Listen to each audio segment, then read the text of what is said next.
Most people know the major wrestling shows such as Raw, SmackDown, Dynamite, and even Nitro or Thunder of the past. But beyond these major shows, there's always been smaller shows utilized by wrestling companies.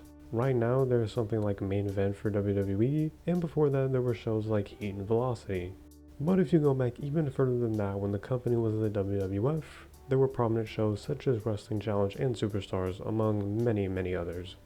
These kinds of shows either aired in syndication or on cable, and they featured exclusive matches, they focused on building up other wrestlers, or they featured interviews, and a whole other variety of things. There was another short-lived show during this time called Action Zone, which premiered on October 23rd, 1994. Almost 2 years prior, in the very beginning of January, is when Monday Night Raw first became a thing on the USA Network, and it was an instant hit.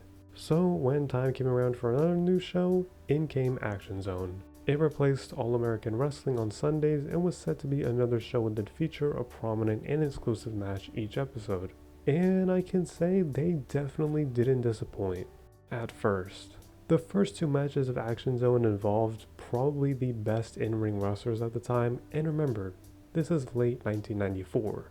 1994 and 1995 were all-time bad years for the WWF in terms of money, storylines, and actual wrestling. There absolutely was good stuff though, but there was a lot of bad. So when you put something like Bret Hart versus Owen Hart for the WWF title in the first episode of Action Zone, you know what's going to be good. They never missed, and they didn't miss here. They had a great rivalry in 1994, and this just continued it. Or how about the second episode of Action Zone, which featured Shawn Michaels and Diesel defending the tag team titles against Razor Ramon and 1-2-3 Kid.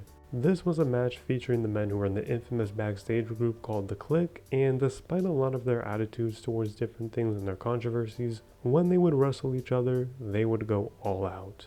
And they absolutely went all out in this match. It's a little over 20 minutes, and it's nothing short of incredible. The fact they could go this long during a time like this and be as energetic as they were throughout the entire match was great, and with these first two matches on Action Zone, the show was off to a real fiery start. You could say that there was a lot of action here. Alright, bit corny, whatever, forget it.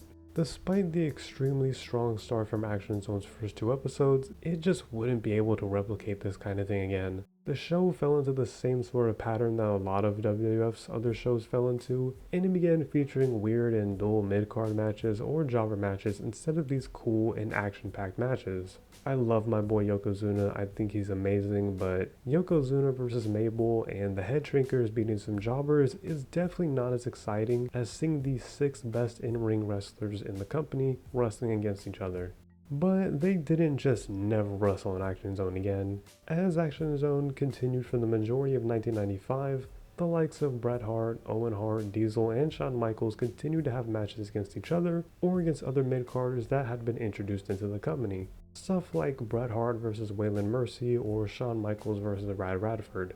Guys like British Bulldog, Lex Luger, Sid, Ahmed Johnson, plenty of others were also having different matches on Action Zone.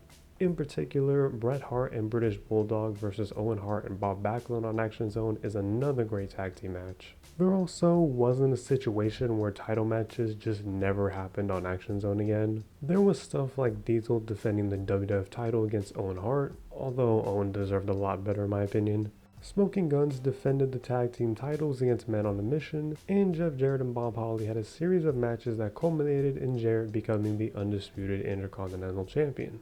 So it's not like the show just became extremely irrelevant, but it was still not like how it was the first two episodes. The kind of stakes that those two matches had were always going to be hard to live up to, and while the stakes of the matches may not be as notable as those, and that may be disappointing, there are still a lot of hidden gems out there from Action Zone.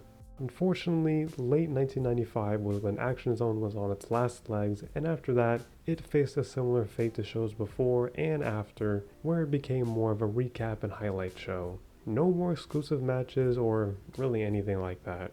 Although there were just 2 more episodes of Action Zone that aired in 1996 that did in fact carry on with a couple of exclusive matches, but nothing really too notable. The show whimpered on in this highlights show format before meeting its end on September 15th, 1996.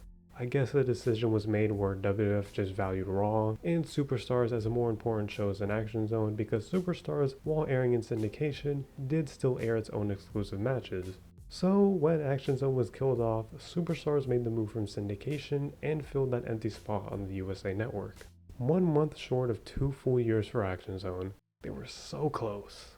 I love that you can now look up and find Action Zone matches, because I believe it's important to preserve all this stuff, especially since WWE itself doesn't really do it for these less important shows. I hold shows like this in a special place in my heart because I love these kind of weird, exclusive, or lesser important shows with their own matches and storylines. So while Action Zone may be over-delivered at first, there's still plenty of hidden gems from the show's almost 2-year history you can find out there, and I think it's worth it. Maybe I should bring back the Action Zone name myself and try doing something with it on this channel. I don't know, just something I thought about, but we can work on that brainstorming another time. If you've ever watched Action Zone or know anything else I may have missed, let me know down below. Also, let me know what else you'd like to see me talk about on this channel. Like the video, subscribe for more videos, and yeah, thank you for watching.